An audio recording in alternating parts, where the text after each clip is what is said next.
El día de hoy conversaremos sobre los obstáculos que enfrentan las organizaciones para acceder a servicios financieros. Y para ello, contamos con el expertise de los siguientes colegas que conforman el panel de hoy.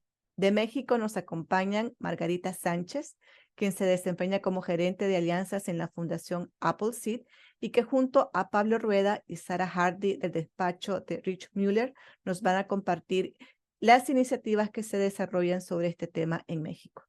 También contamos con el acompañamiento desde Trinidad y Tobago de Omar Mohamed, director ejecutivo de la Fundación Cropper. De Perú nos acompaña Luis Castillo, asesor legal de la Asociación Nacional de Centros. Y desde Brasil nos acompaña también Fernando Nogueira, director ejecutivo de la Asociación Brasileña de Captadores de Recursos. En cada uno de estos países, el sector de organizaciones de sociedad civil enfrenta dificultades cada vez mayores para abrir una cuenta bancaria, recibir transferencias y hasta mantener las cuentas bancarias abiertas, ya que en muchos casos y sin previo aviso, estas les son canceladas. En este contexto, los colegas que hoy participan en este panel han promovido iniciativas que desde el sector de la sociedad civil buscan soluciones a este problema.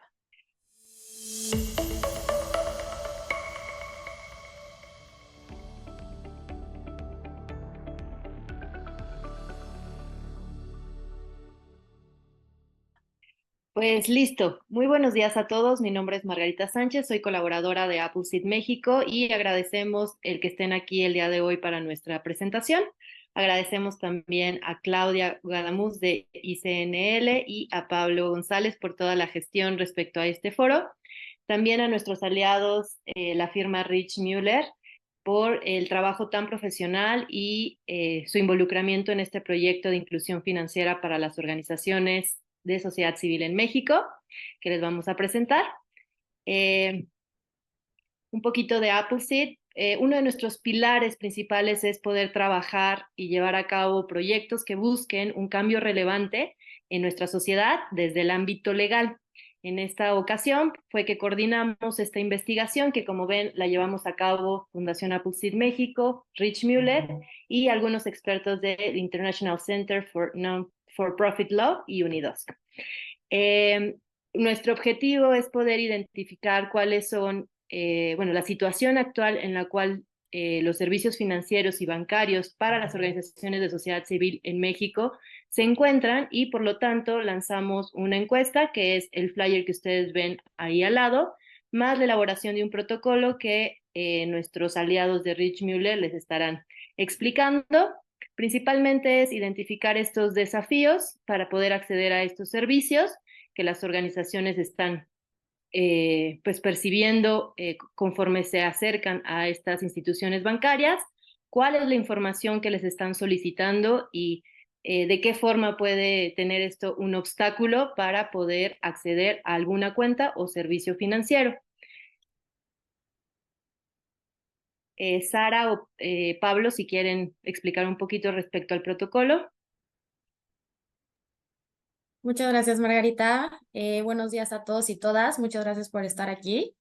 Como mencionaba Margarita, en los últimos meses, Fundación Appleseed y Rich Mueller ha abordado un problema urgente que afecta a las organizaciones de la sociedad civil mexicanas y francamente de muchas partes del mundo, que es la estrategia de mitigación de riesgos que han implementado las instituciones financieras. Como se ha observado en distintos países, hay una tendencia creciente en las entidades financieras para emplear estrategias extremas de mitigación de riesgos para evitar, en lugar de gestionar, los riesgos de lavado de dinero y financiamiento al terrorismo. Con una legislación en constante evolución y sanciones cada vez más severas por reducir estos incumplimientos, las instituciones financieras han buscado diversas estrategias para reducir su exposición al riesgo, manteniendo, digamos, la rentabilidad. En este contexto, lo que buscamos es establecer una alianza entre el sector bancario y las organizaciones de la sociedad civil para abordar la siguiente pregunta. ¿Cómo pueden las instituciones financieras mexicanas minimizar su exposición a los riesgos de lavado de dinero y financiamiento al terrorismo sin recurrir a estrategias tan agresivas, discriminatorias e injustas para las organizaciones de la sociedad civil? En este contexto, nuestro proyecto y su objetivo es presentar una estrategia innovadora en el ámbito de prevención del lavado de dinero y financiamiento del terrorismo, centrada principalmente en la colaboración entre ambos sectores. Así, en lugar de intentar modificar la legislación y regulaciones existentes y empezar con, digamos, procedimientos burocráticos sumamente largos, lo que buscamos es establecer diálogo entre ambos sectores. Y bueno, este enfoque lo que busca es garantizar el cumplimiento de las leyes, por supuesto, y las regulaciones existentes, pero ajustando las disposiciones internas de ambos sectores, según sea necesario, para que las instituciones financieras puedan individualmente, digamos, evaluar el perfil de cada organización de la sociedad civil con la que se relacionan.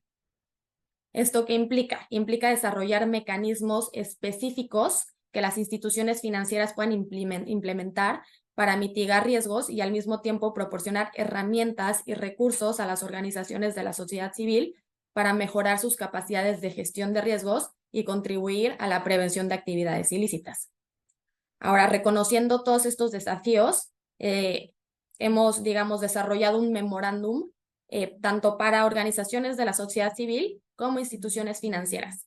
Este memorándum establece un protocolo basado en regulaciones nacionales e internacionales de prevención del lavado de dinero que el sector bancario puede adoptar para reducir, si no es que eliminar, la necesidad de estrategias extremas de mitigación de riesgos como el de-risking, llamado de-risking. Ahora, el contenido del protocolo, que mi compañero Pablo Rueda va a ahondar, digamos, en su metodología, está fundamentado en las recomendaciones del Grupo de Acción Financiera Internacional, el GAFI, la Evaluación Nacional de Riesgos 2020, misma que será actualizada conforme a la información de la Evaluación Nacional de Riesgos 2023, y la legislación en materia aplicable, digamos, en términos generales. Si podemos ir a la siguiente diapositiva. Muchas gracias. Ahora, lo interesante de esto que es, el protocolo no es únicamente para las instituciones financieras o las organizaciones de la sociedad civil, sino que es un documento útil para ambos sectores. La sección del protocolo dirigida a las organizaciones de la sociedad civil lo que proporciona son estrategias para ayudar a estas organizaciones a alinearse efectivamente con la legislación de prevención de lavado de dinero que les es aplicable, reduciendo, digamos, su nivel de riesgo percibido.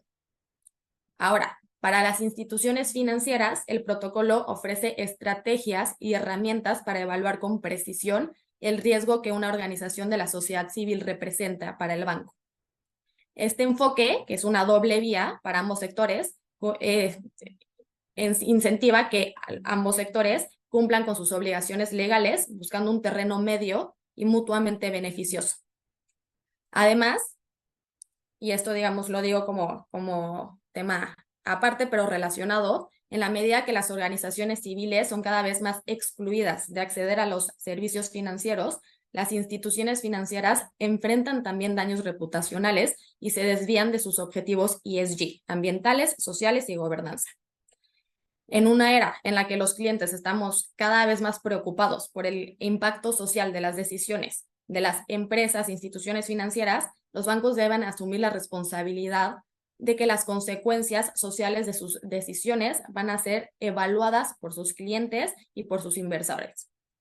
Por último, nada más mencionar que la intención de este protocolo es que se mantenga en constante evolución, adaptándose a los cambios en la documentación en la que se basa y a las necesidades también cambiantes de los sectores involucrados. Además, esperamos que se beneficie, como mencionaba antes, tanto a las instituciones como a las organizaciones de la sociedad civil y poder erradicar en la medida de lo posible este problema que tanto nos afecta y que nos tiene aquí reunidos el día de hoy. Muchas gracias. Muchas gracias, Sara.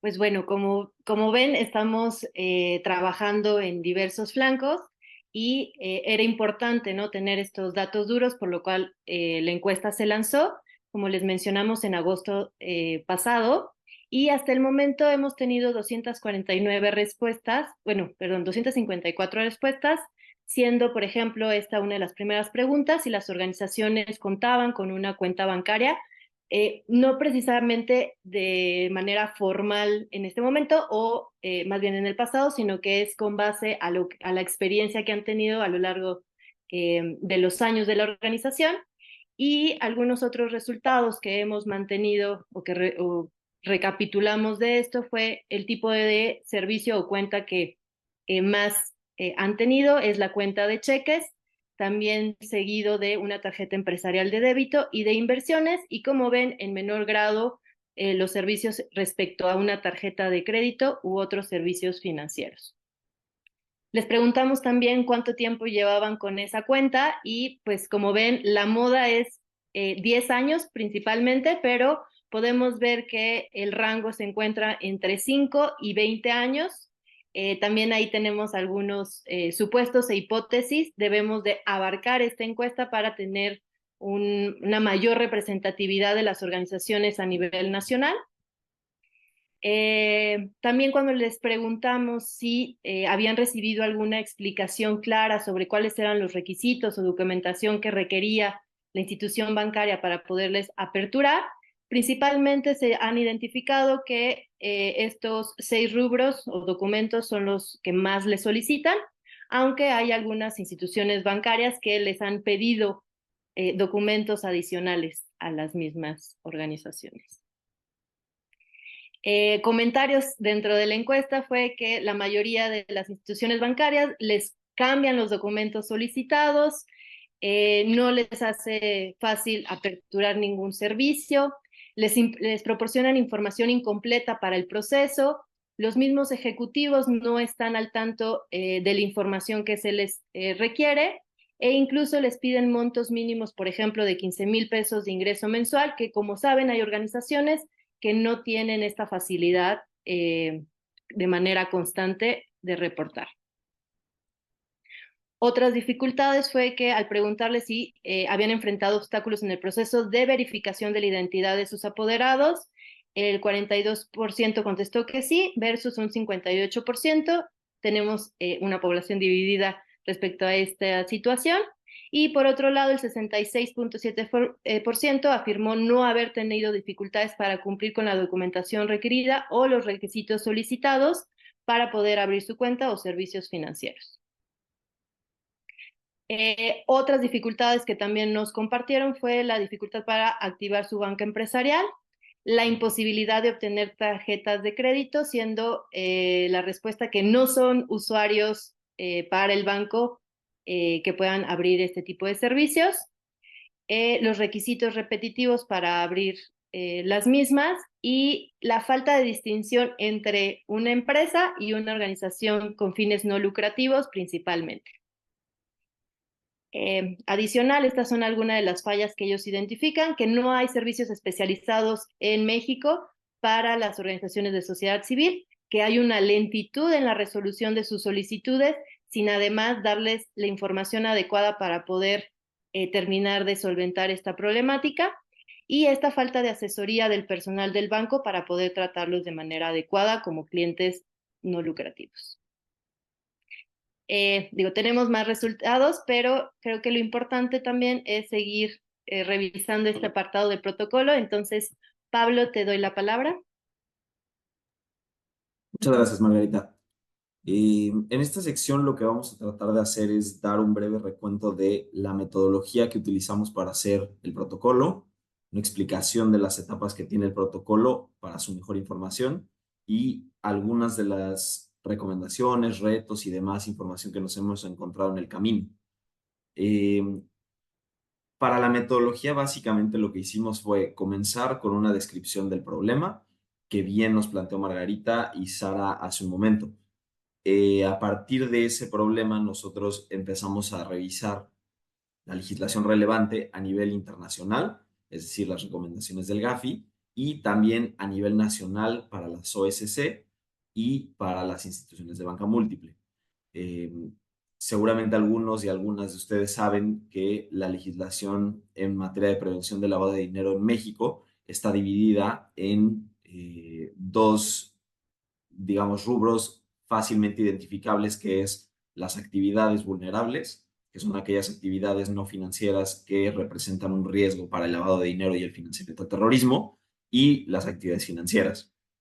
Tenemos aquí un análisis interesante porque tenemos tanto a personas de las instituciones de banca múltiple como a las OSC, y tenemos que tratar de conciliar ambos regímenes legales para tratar de encontrar una solución al problema que acaban de describir tanto Margarita como Sara. Para ello, lo que estamos haciendo, como comentó Sara, es un memorándum que consta de un cuerpo, digamos, en donde describimos el problema, hacemos el análisis de la legislación y, más importante, redactamos un protocolo, un proyecto de protocolo que tiene las siguientes etapas. La primera, como ya dije, es un análisis minucioso de la regulación nacional e internacional en materia de prevención del lavado de dinero. Es indispensable que para que este protocolo funcione esté basado tanto en la legislación internacional como en la legislación nacional, de tal modo que ninguno de los actores esté incumpliendo sus obligaciones en la materia en México.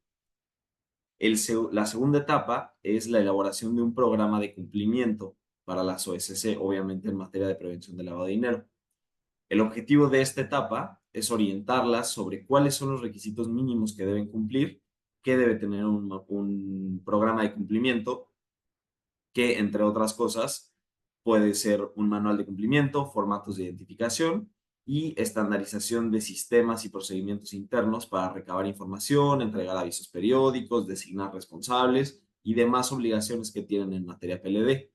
Desde nuestro punto de vista, un punto crucial en donde tenemos que tratar de que ambos sectores se encuentren en medio es entender que las OSC, por su naturaleza, tienen que o deberían, como buena práctica, cumplir con algunas obligaciones en materia PLD, o deberían tratar de adherirse al régimen PLD para tratar de auxiliar, o más bien para tratar de, como dijo Sara, reducir el riesgo que representan o el riesgo que perciben los bancos, y que los bancos puedan efectivamente adecuar su nivel de riesgo al que efectivamente es. En esta etapa lo que planteamos es la elaboración de un programa de cumplimiento a la medida, que sea realista y de fácil implementación para cualquier OSC, independientemente del presupuesto que tengan para dedicarle al programa de cumplimiento. Es indispensable para nosotros esta última sección, en donde decimos que tiene que ser uno a la medida. No podemos hacer programas de cumplimiento, digamos, estándar, no podemos tratar o pretender tratar de dar una solución que le sirva a todo el mundo. Lo que tratamos es de dar lineamientos mínimos que le pueden servir absolutamente a todas las OSC. Tiene que ser realista y de fácil implementación. No puede ser algo excesivamente gravoso, no puede ser extravagante. No podemos exigirle o tratar de exigirle a las OSC más obligaciones de las que legalmente tienen, toda vez que no todas las OSC tienen los mismos recursos para dedicarle a un programa de cumplimiento, y por lo tanto tratamos de hacerlo de una forma en donde cualquier OSC pueda al menos dar cumplimiento a los requisitos mínimos sin necesidad de destinar un presupuesto excesivo. Siguiente, Margarita, por favor. Muchas gracias. La tercera etapa son recomendaciones para replantear los niveles de riesgo asignados a ciertos grupos de clientes. Estas recomendaciones son para las instituciones de banca múltiple. Para replantearlo, lo que sugerimos son ciertas estrategias que pueden utilizar para verificar el grado de riesgo y no tener una preconcepción o asumir cuál es el grado de riesgo con base en criterios internos o criterios a lo mejor impuestos. Tratamos de que sea un análisis o una evaluación de riesgo justa, de tal modo que las OSC, cada OSC, no las OSC como un grupo, sino cada una de ellas que solicite abrir una cuenta bancaria, tenga la misma oportunidad y se le asigne un grado de riesgo según sus vulnerabilidades individuales. Así, lo que nosotros recomendamos es solicitar cierta información clave, ciertos documentos clave que pueden ayudarle a las instituciones a tener una mejor idea de qué tanto riesgo efectivamente tiene la OSC. Asimismo, la efectiva aplicación de estas estrategias, desde nuestro punto de vista, asegura que los procesos de apertura de cuentas sean más transparentes, eficientes y justos. La última etapa del protocolo y realmente quedan 2 etapas más, pero esta es la última en papel, es cuáles son las estrategias adicionales que las instituciones de banca múltiple pueden utilizar para ajustar los niveles de riesgo de sus clientes y mitigarlos. Aquí lo que nosotros tratamos de hacer es no solamente o sugerirle a las instituciones de banca múltiple que no solo se limiten a la regulación aplicable, sino también considerar documentos internacionales como los principios de la banca responsable, que también ofrecen algunas alternativas y además orientan a los bancos sobre qué se espera de su actuar como actores de la sociedad y cómo estas estrategias pueden ayudar también a las OSC a tener a tener cuentas bancarias de forma más eficiente y justa. Y la última etapa, diría yo, de este protocolo es una discusión entre ambos sectores, en donde, que lo voy a explicar en un momentito, pero en donde ambos sectores puedan aportar lo que les sirve de este protocolo, qué le hace falta, cómo se puede mejorar, qué hace falta para que lo puedan implementar todas las OSC, o por otro lado, qué necesita una institución de banca múltiple para efectivamente eficientar los procesos de apertura de cuentas. Todo esto lo vamos a tratar de unir en un solo documento de consulta que posteriormente pueda servirle tanto a las instituciones de banca múltiple como a las organizaciones de la sociedad civil para poder, otra vez, eficientar este proceso de apertura de cuentas. Siguiente, Margarita, por favor. Muchas gracias. Para fortalecer este protocolo, como acabo de mencionar, lo que vamos a tratar de hacer es organizar una mesa de discusión entre actores relevantes, incluyendo sociedad civil, sector financiera y, si todo va bien, también sector gobierno, para determinar cuál es la forma más eficiente y adecuada para utilizar este protocolo. Nos gustaría eventualmente también publicar el protocolo y permitir su acceso a cualquier persona interesada en el contenido, porque creemos que esto no solamente se extiende a organizaciones de la sociedad civil, sino también se puede extender a otros grupos vulnerables o a otros individuos vulnerables que podrían requerir ayuda para que sean considerados en la inclusión financiera. Nuestra intención también eventualmente es crear una guía mediante la cual comuniquemos a las OSC los requisitos que deben cumplir para abrir cuentas bancarias y difundirlo. Algo muy sencillo, también de consulta, en donde estén exactamente cuáles son los requisitos que esperamos o que esperaría una institución de banca múltiple para poder abrir una cuenta, y que es algo muy esquemático, algo muy sencillo de seguir, obviamente acordado junto con las instituciones de banca múltiple para que después no sea digamos, no estemos de vuelta en el mismo problema. Y obviamente, y es parte de la intención por la que estamos aquí hoy, participar en foros regionales e internacionales con la intención de aprender sobre estrategias que han funcionado en otras jurisdicciones y que podamos seguir complementando el protocolo con aquellas que funcionan en jurisdicciones.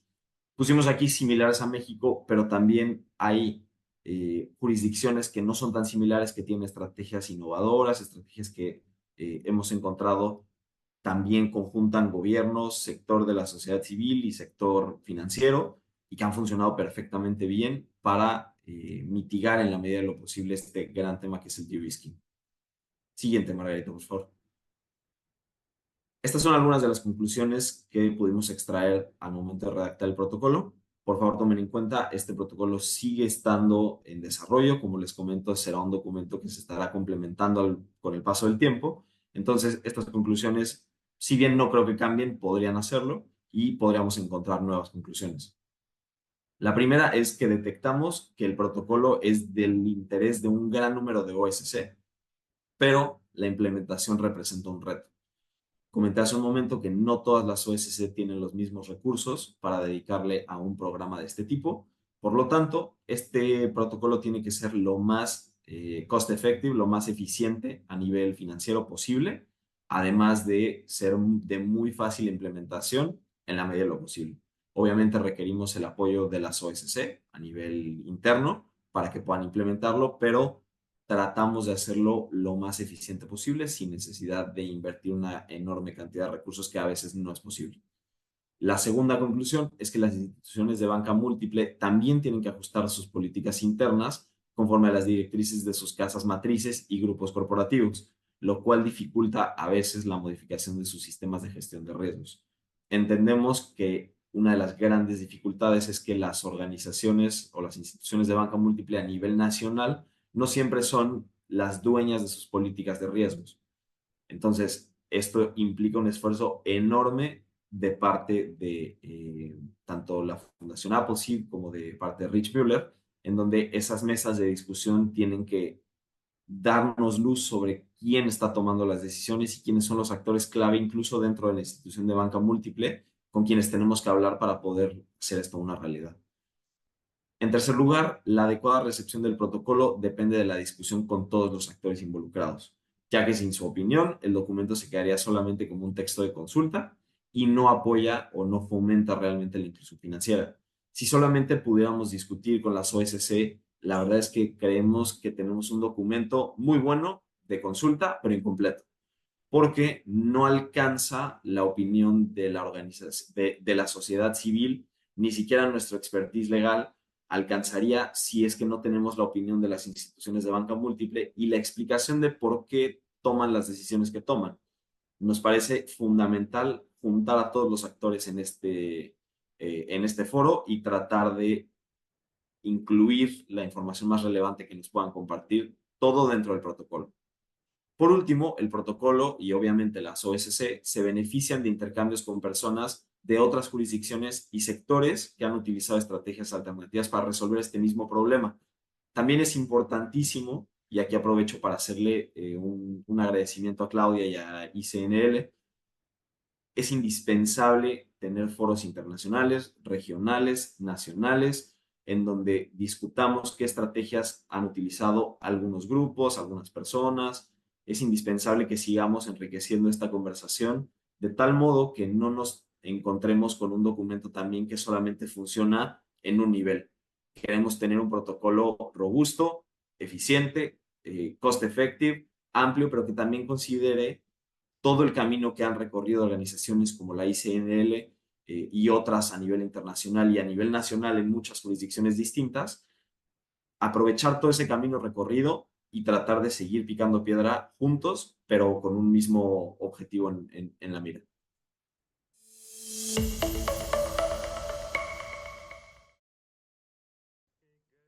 Okay, good morning, good afternoon, everyone. Thank you so much, Claudia. And thank you so much to our attendees, especially those from the Caribbean who I think are well represented here. So as Claudia said, my name is Omar Mohammed. I'm the Chief Executive Officer at the Cropper Foundation, a nonprofit that does work here in the Caribbean since the year 2000. And we have been for quite a number of years working to support civil society organizations, particularly within the environment sector. But over the past 5 years, we've been really trying to place a lot of effort on supporting the civil society sector as a whole. Because in 2019, well, 2018 into 2019, the government of Trinidad and Tobago, because of the FATF, the Financial Action Task Force, successfully passed a new Nonprofits Organizations Act in alignment with supposedly in alignment with the recommendation 8 coming out of FATF. And as part of that civil society pushback, we realized that there was quite a need for an organization or a coalition of organizations working to support the strength of the sector as a whole. So since then, we've been working quite closely within the entire civil society response to FATF and the issues related to that, not just in Trinidad and Tobago, but throughout the Caribbean. And of course, as our colleagues just mentioned, the increasing over-reliance on issues like the FATF has resulted in, regulations that are not fit for purpose and that have resulted in many other things, bank de-risking of nonprofits. And that's particularly what I will also be talking about today. And I think very luckily after Appleseeds, which gave me a lot of fantastic ideas for reaching out afterwards to talk about the protocol.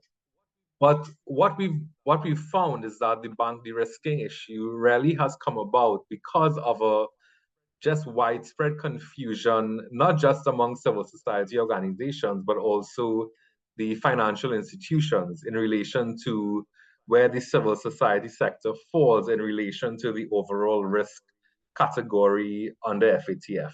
Because what happened is that the Nonprofit Organizations Act was passed without the government undertaking a national risk assessment.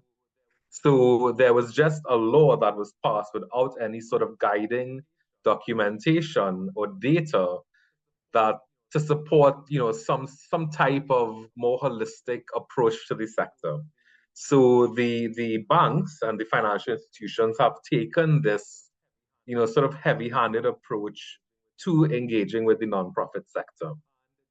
And just this year, we were able to do a rapid assessment of 50 of our key partner organizations around their experiences with the banking sector and close NPO partners, and ask them a couple of key questions about their banking sector experience. So as you can see here, over 70% of NPOs rated their experience with banking over the last 5 years as being between 1 and 3. So very difficult to moderate, with very few saying that their experience with banking has been easy. Also, some of the most difficult areas that we found to be, in NPO's experience is dealing with opening of bank accounts. So as we can see, even opening a local bank account has proven to be quite difficult for nonprofits. And even worse, opening foreign currency bank accounts, specifically US dollar bank accounts. And of course, most international funding coming into the country comes in US dollars. So that, of course, points to some issues that we'll talk about later on. Of course, transfers to foreign recipients has also proved difficult, while some good news for local to local engagements via banking. We've also asked them if the NPO Act, the Nonprofit Organizations Act, has impacted banking. We can see here over 40% saying banking is more difficult now because of the Act. And then if banking has become more difficult, they found that raising funds and being able to pull together sustainable savings have been the areas most impacted by the perceived bank de-risking of the sector. And then we asked them, in their experience, what does the banking sector do in relation to the nonprofit sector? And we found that the majority thought that the banking sector hinders civil society, followed by, some good news engages with, but, in combination excludes and hinders counts for more than 50% of all civil society NPO experiences with the sector. And of course, this becomes an issue because the majority of NPOs in the country are small with small revenues. And one of the key issues that we found, again, as we saw in the banking topic slide, we found that opening bank accounts, especially for new nonprofits, has proven to be the most difficult issue. And many small NPOs, including some of my colleagues here today on the call that I can see, have been trying for over a year to open a new bank account, which is ridiculous. And in that case, many of them have defaulted to using personal bank accounts to access and use funds, which defeats the entire purpose of government activities towards FATF, which is using the bank machinery to look at things like anti-money laundering and terrorism financing. So the overregulation has actually been proven to be doing the opposite of what compliance is actually meant to do. And that, of course, has resulted in incredible confusion, frustration, and I think similar to what our colleagues from Mexico point about, there's just a lack of clarity on criteria. So what does an MPO need to open a bank account? And I personally have gone with several MPOs and heard different things from different banks. And and again, many of these groups are small groups who have to use public transport, who have to take a day off of work to go to a bank's headquarters to try and get these things done. So there's a lot of sort of compounded impacts coming out of this lack of clarity. And even so, even if you have a bank account, MPOs generally cannot easily access tools like debit and credit cards, even with a business banking account. So you have to rely on in-person banking and online banking, which is, relatively okay. But then when you consider that a majority of MPOs are small with maybe non-professional staff, then you start thinking about issues of internet connectivity in rural areas, the technical competency of persons running these MPOs to be able to engage with that type of online banking starts to become an issue. However, over the last maybe 1 to 2 years, we have had some success in engaging with the state and other financial organizations. We are about to start an EU-funded project looking at amending the Nonprofit Organizations Act, which will include addressing bank de-risking. And with that, we've been able to successfully create a relationship with the Bankers Association, which is the collective association of all financial institutions in the country, to try at the bare minimum to address issues related to clarity in terms of opening a bank account, as well as hopefully moving our way up to other issues like NPO-specific bank accounts and so on. So I'm really glad to hear the experience from Mexico with the Financial Inclusion Protocol, which is where I think we would want to get over the next few months in our work with the banking sector. So that's it for our experience here in Trinidad and Tobago, and of course, look forward to any questions.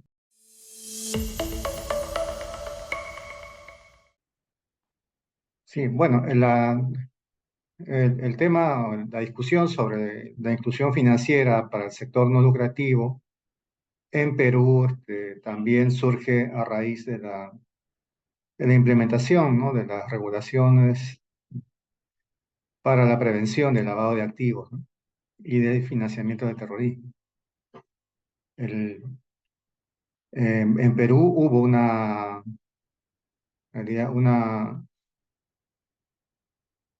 aplicación masiva, ¿no?, casi un shock, ¿no?, de normas a partir del 2017, 2018, 2019, para implementar las recomendaciones del GAFI desde el Estado peruano para que cumpla supuestamente con la evaluación mutua que realiza el GAFILAT, ¿no?, en nuestros países, ¿no? Y bueno, el Estado peruano, el gobierno corrió con el calendario y para el 2018 ya tenía ya una primera evaluación, ¿no?, de que sí estaba cumpliendo con las recomendaciones y bueno, y de paso nos sobrecargaron de regulaciones para el sector no lucrativo. No obstante que en Perú las organizaciones de sociedad civil están sobrecargadas de regulaciones y de aplicaciones y cumplimientos en la parte civil o societaria, ¿no?, en la parte tributaria, en la parte laboral, en la parte administrativa, ¿no? En Perú existe un procedimiento de supervisión y sanción en el uso de los recursos de la cooperación internacional y existe una instancia creada solo para eso. Ahora entonces se sumó, ¿no?, todo el tema financiero, ¿no?, de las regulaciones que dictó el Estado peruano a partir del decreto legislativo 1249, ¿no?, aprobado hacia finales del año 2019, ¿no? Y entonces eso, sin duda, la primera reacción fue de discutir, ¿no?, esto en una mesa de trabajo con las autoridades, ¿no? Y cómo, digamos, amortiguar el impacto, ¿no?, de la regulación en las administraciones, ¿no?, del sector no lucrativo. Entonces, la primera mesa de trabajo o mesa de diálogo con la Superintendencia de Banca y Seguros, que es nuestro regulador, y la Unidad de Inteligencia Financiera, empezó desde antes de la pandemia, ¿no? Hacia diciembre y enero, febrero del 2020, iniciamos el diálogo, formamos un grupo de trabajo con la Unidad de Inteligencia y como, es más, tuvimos que, incluso previamente nos pidieron una reunión para explicarles qué cosa es el sector no lucrativo. O sea, querían una charla para todos los funcionarios de la Unidad de Inteligencia Financiera. Las normas se dieron sin que ellos inclusive estuvieran tan entrenados en el manejo del sector. Y uno de los primeros acuerdos, bueno, de tantas, de una lista, de un pliego de reclamos, ¿ah?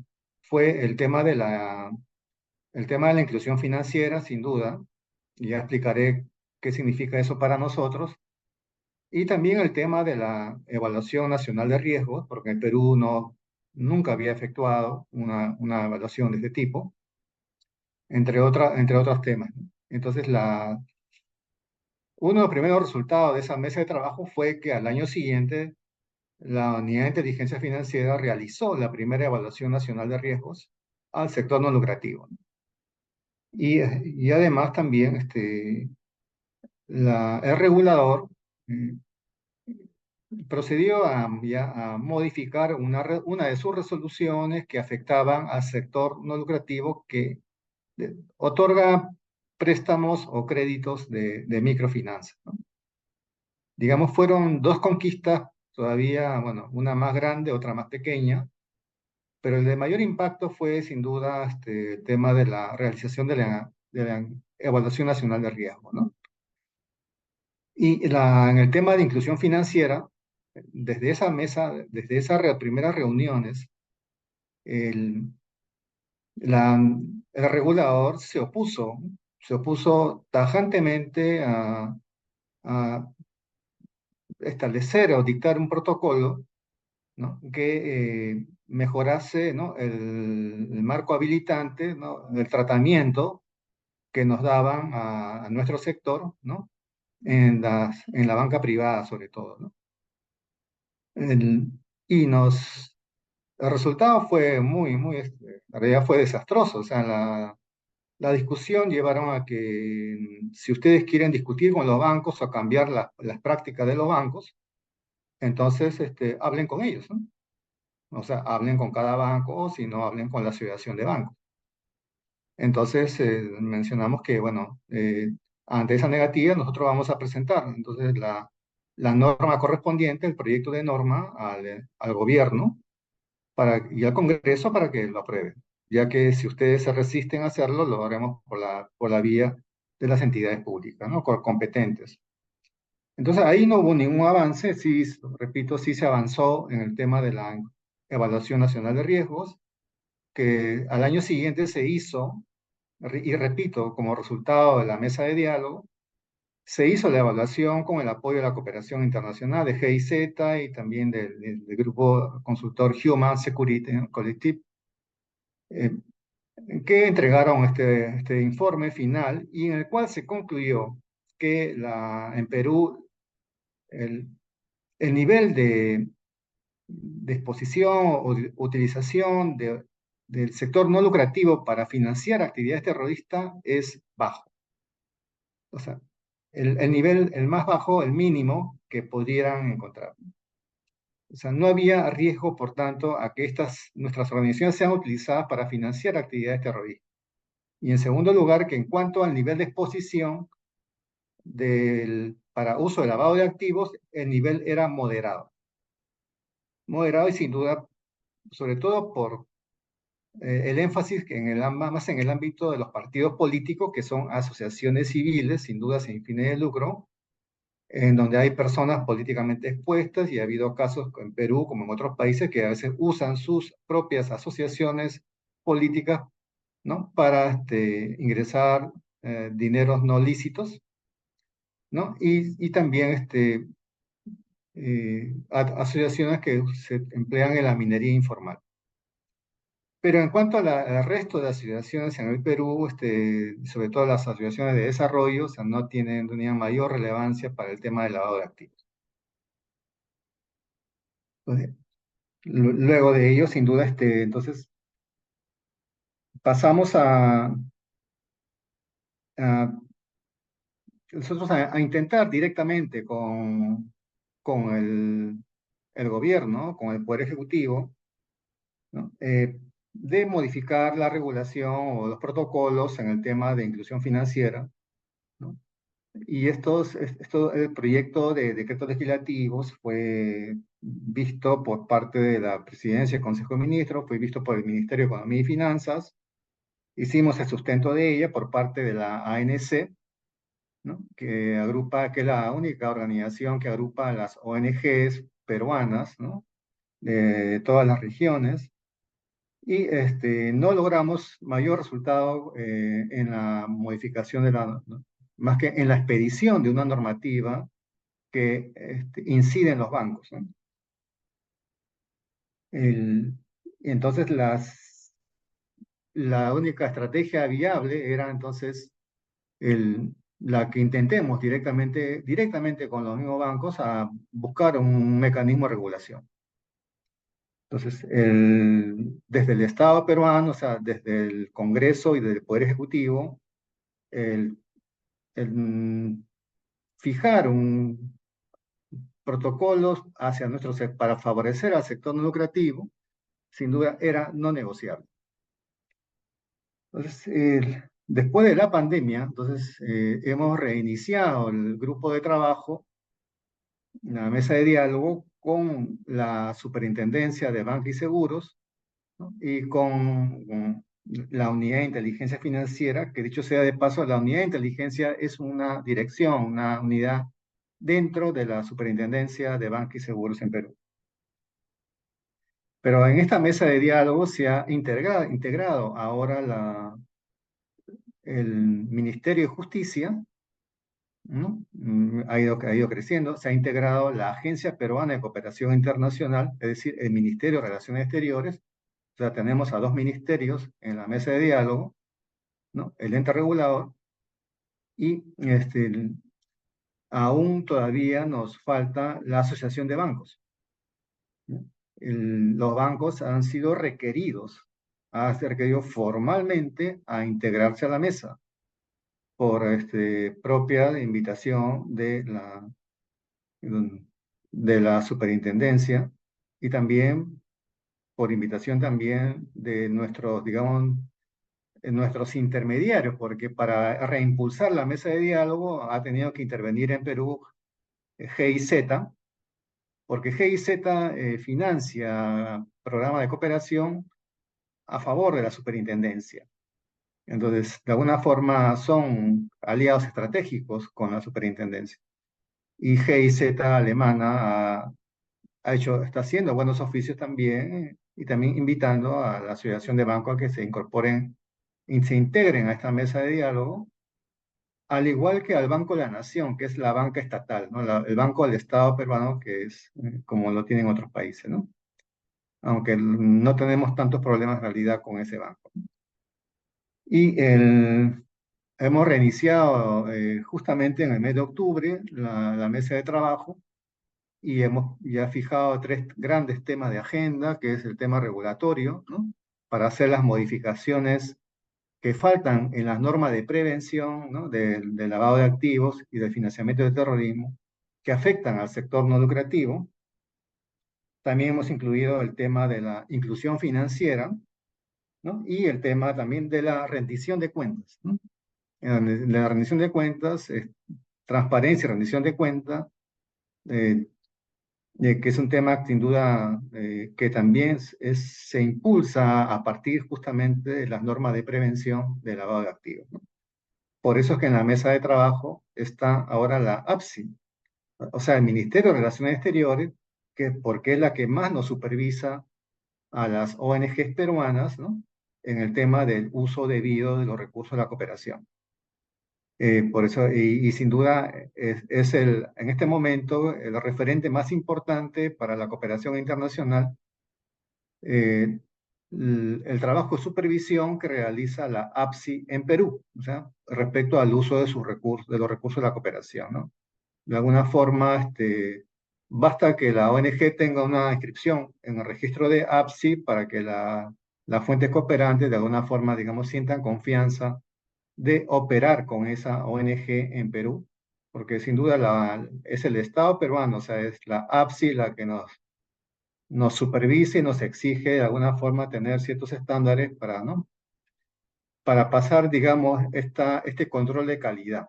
Entonces, el tema de la autorregulación en el tema de rendición de cuentas, desde sociedad civil peruana, es un tema que recién está comenzando, justo desde el año pasado, y en el cual ya vamos a iniciar conversaciones con la APSI y lo vamos a ver precisamente en la mesa de trabajo.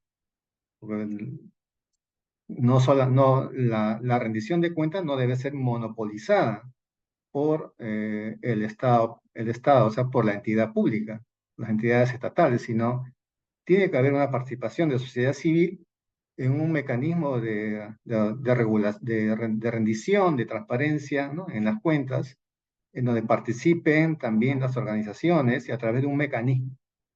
Sobre eso es que también vamos a discutir en la mesa de trabajo, ¿no?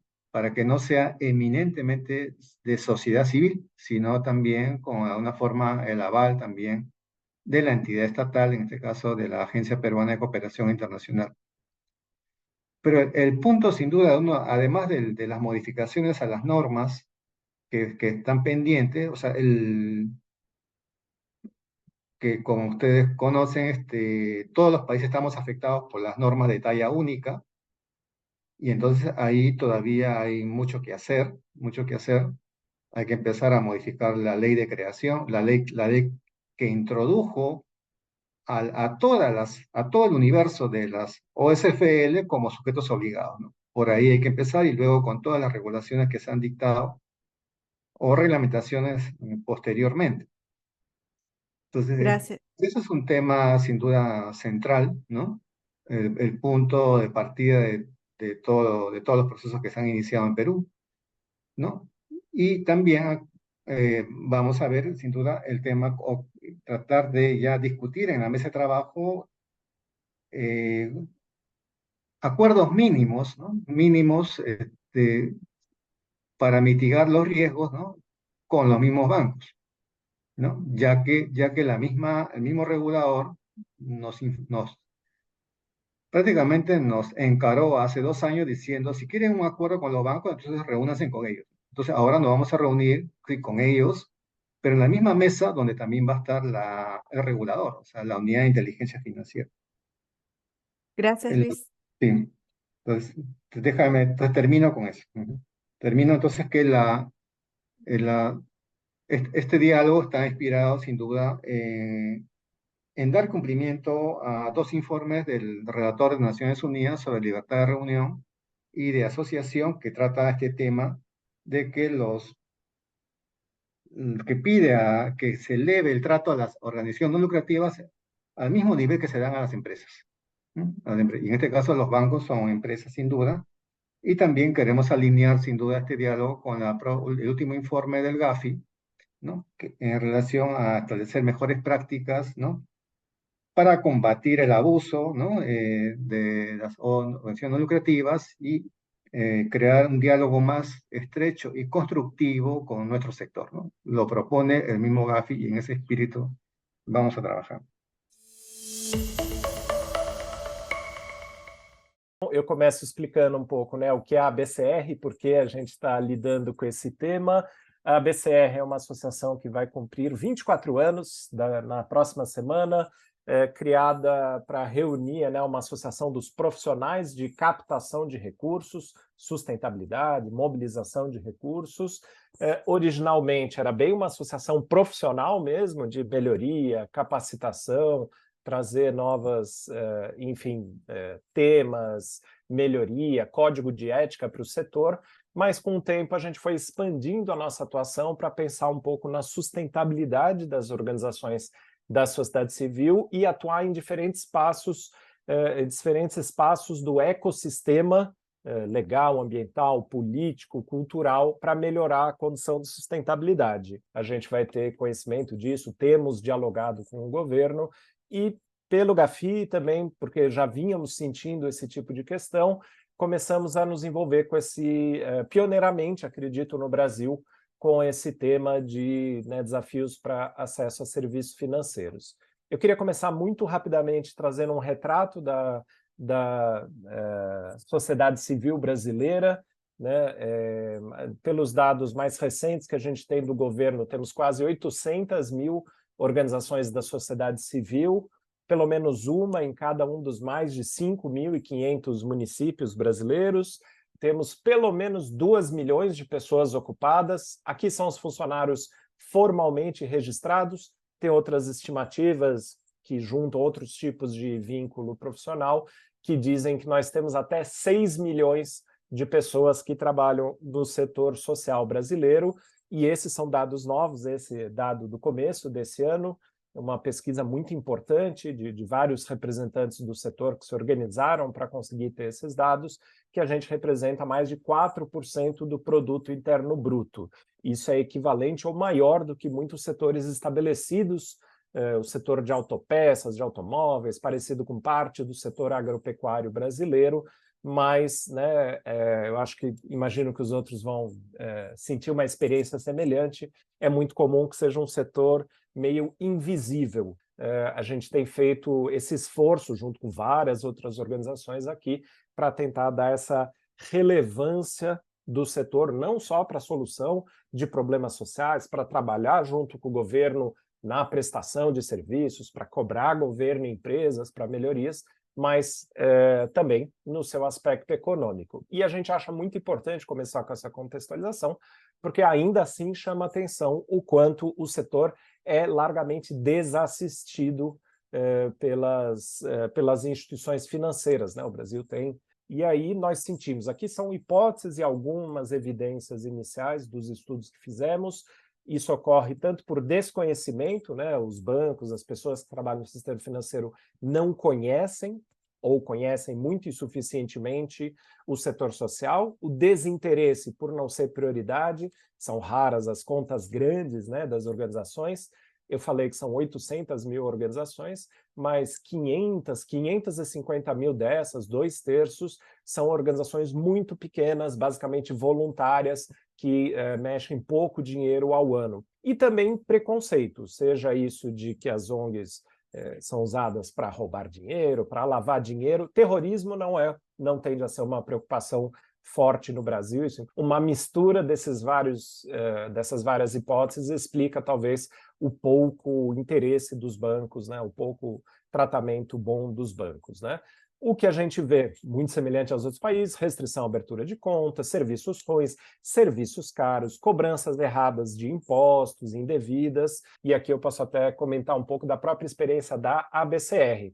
Nós temos uma associação pequena, quase média, né? Movimentamos aí cerca de uns 300, 400 mil dólares ano, temos conta no banco, mas temos pouquíssimos serviços, não temos acesso à linha de crédito e empréstimo, não temos cartão de débito, cartão de crédito. Recentemente, né, fizemos algumas operações cambiais de receber dinheiro, de enviar dinheiro, vieram cobranças erradas, vieram cobranças de imposto erradas, vivemos na pele, né, como quem está estudando o assunto, muito desses. Eu vou passar brevemente por um estudo que fizemos o ano passado, apresentado esse ano. Então, enfim, 1/3 dos respondentes já teve abertura de conta negada, quase 1/4 precisou movimentar recursos da organização na sua conta pessoal, quase 1/5 conta bloqueada, 1/5 conta cobrança indevida de tarifas ou impostos, como a gente viveu, e, né, só 35% tem cartão de débito, só 27% dos respondentes têm cartão de crédito. Um outro ponto que também já foi um pouco tratado aqui, essa questão, né, se as pessoas que estão no banco e atendem as organizações entendem o que é uma organização social e as suas particularidades. Na grande maioria, acham que não, menos de 10% acham que os bancos estão bem preparados, 40% entende, mas não tem boa qualificação, capacitação, materiais e procedimentos para lidar com as instituições, e quase 50% acha que não entendem e é muito difícil esse diálogo. O que a gente tem feito e tem avançado, né? Um esforço grande que a BCR fez em anos recentes, em diálogo com uma senadora, foi propor o que a gente chama do marco bancário das doações. Um ponto muito específico, esse eu não vi ainda muito mencionado, tenho curiosidade se os representantes de outros países sentem que é algo que faz sentido. Nesse sentido, a nossa principal hipótese é porque o Sistema Financeiro Nacional no Brasil, né, uma lei, uma regulação criada já faz mais de 20 anos, que estabelece o Sistema Financeiro Nacional, não menciona doação. A única forma de transação financeira que é mencionada é o pagamento. Então, a proposta que a gente fez é uma modificação nessa lei do Sistema Financeiro Nacional, incluindo, definindo claramente o que é uma doação, da sua importância, etc. Frente a isso, o que a gente faz? E minha última parte aqui, minha última fala, né?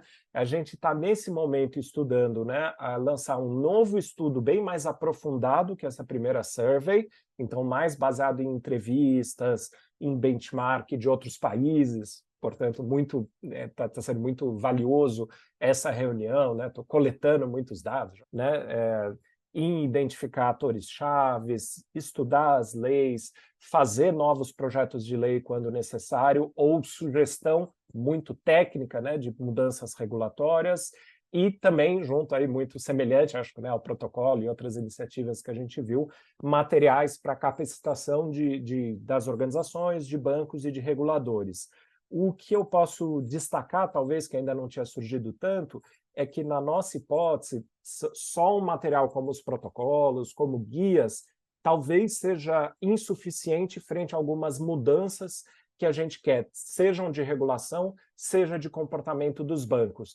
Por isso, também, a gente está preocupado em desenvolver essa estratégia de advocacy, de lobby, de incidência política, para que, no médio prazo, a gente consiga ter uma situação bem mais confortável para as organizações aqui do Brasil.